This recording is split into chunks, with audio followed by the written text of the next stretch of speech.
సమావేశానికి అధ్యక్షత వహిస్తున్నటువంటి ఎంపీడీఓ గారికి మరియు ముఖ్య అతిథిగా విచ్చేసినటువంటి డిఏఓ మేడం అబ్దుల్ బేగం గారికి, అలాగే తహసీల్దార్ గారికి, ఏఎంసీ చైర్మన్ సబీర్ బేగం గారికి మరియు డి గారికి, వివిధ గ్రామాల సర్పంచులకు మరియు వివిధ శాఖల అధికారులందరూ కూడా నా యొక్క నమస్కారాలు తెలియజేస్తూ, నిజంగా కూడా మండలంలో సర్వసభ్య సమావేశం లేకపోవడం వల్ల అనేక సమస్యలు పేరుకపై దాదాపు 6 నెలలు అవుతుంది మీటింగ్ లేక. సర్పంచ్ లక్ష కూడా 6 నెలలు అవుతుంది కాబట్టి అనేక సమస్యలు వాళ్ళ దృష్టికి వచ్చి మరి సర్వసభ్య సమావేశం ద్వారా మీకు అందరూ కూడా వినియోగించడం జరిగింది. దయచేసి ఇది విన్నటువంటి జిల్లా అధికారులు కానీ మండల అధికారులు కానీ త్వరితగతిన అవన్నీ కూడా పనులు చేయించాలని కూడా విజ్ఞప్తి చేస్తూ, ఇంకొకటి ప్రధానమైనటువంటి సమస్య సంబంధించింది ప్రధానమైన సమస్య సార్. ఇప్పుడు మీకు చెప్పినటువంటి గ్రామంలో మండలంలో ఉన్నటువంటి సమస్యలతో పాటు మా ఎల్లారెడ్డిపేట మండల మరియు రాష్ట్ర రైతులందరికీ సంబంధించిన అంశం ఏంటంటే కీలకమైన అంశం.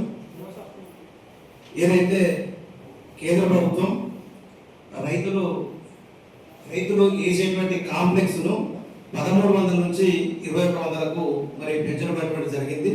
ఇది అత్యంత దారుణమైనటువంటి విషయం.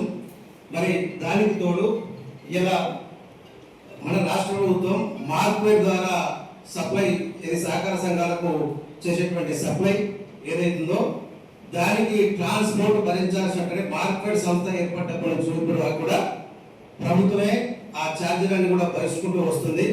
కానీ మొన్న గత 10 రోజుల కింద ఈ గవర్నమెంట్ ఒక జీవో ఇవ్వడం జరిగింది.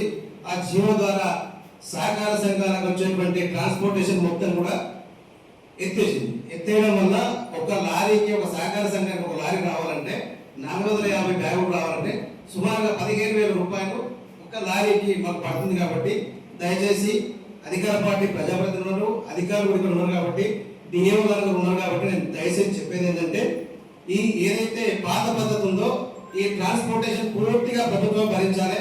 పూర్తిగా ప్రభుత్వం భరించి ఇచ్చినట్టయితే రైతులకు మనకు 266 రూపాయలకు ఒక బస్తా వేయగలుగుతాం. ఇప్పుడు వారు ఏమంటారు, మన ట్రాన్స్పోర్టేషన్ ఎత్తేసారు, మళ్ళీ అదే 260 రూపాయలకు బ్యాగ్ అమ్మాలంటారు సార్. ఇది ఎట్టి పరిస్థితుల్లో సాధ్యం కాదు. అంటే ఒక బస్తాకు సుమారుగా 30 నుంచి 32 రూపాయలకు ఎక్కువ అవుతుంది సార్ ట్రాన్స్పోర్టేషన్ మేము భరించాలి.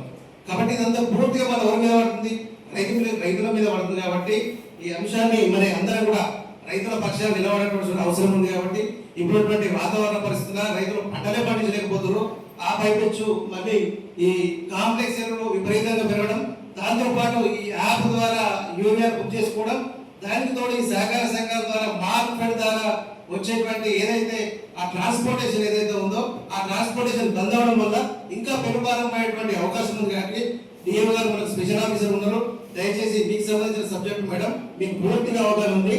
ఏదైతే గవర్నమెంట్ జీవో తీసుకొచ్చి ఏదైతే ఈ ట్రాన్స్పోర్టేషన్ ఎత్తేసిందో దాన్ని మళ్ళీ పునరుద్ధరించాలని కూడా ఈ సభ ద్వారా తీర్మానం చేసి మన స్టేట్ గవర్నమెంట్ కు పంపాలని కూడా ఈ సందర్భంగా తెలియజేస్తూ, ఇంకా ఇక్కడ సమస్యలన్నీ కూడా దయచేసి జిల్లా మండల అధికారులు కూడా త్వరితగతిన పూర్తి చేసి మీ నిబంధనలకు అనుగుణంగా 2 నెలలకు 3 నెలలకు మీటింగ్ పెట్టి మా సర్పంచుల యొక్క గ్రామ ప్రజల యొక్క అవసరాలు తీర్చాలని కూడా తెలియజేస్తూ ఈ అవకాశం ఇచ్చిన ధన్యవాదాలు. Thank you.